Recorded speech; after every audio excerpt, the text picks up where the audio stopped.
In the meantime, less than 5 months into 2018, the Jamaica Constabulary Force is reporting an increase of a little over 5% in murders between January 1 and April 21.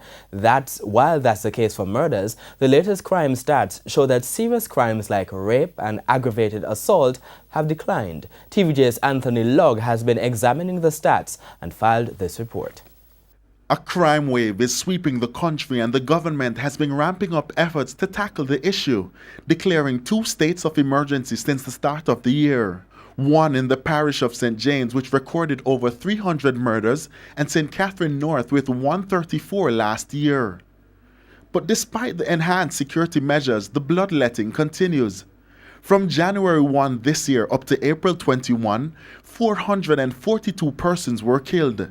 That's an increase of 22 or 5.2% when compared to the same period last year. While that might be the case for murders, the police have been making strides in other areas. Serious crimes like rape and aggravated assault have declined by 18 and 35% respectively. The latest crime stats also show that the perpetrator's weapon of choice continues to be the gun. So far this year, the gun was used to commit 83% of murders, followed by knives and machetes.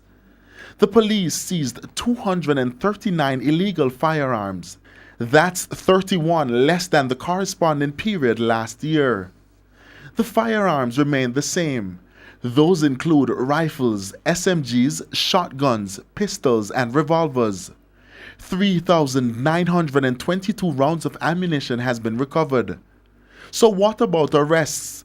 So far, the police have arrested 114 persons with evidence for breaches of the Firearm Act compared to 200 in 2017. Anthony Lugg, TVJ News.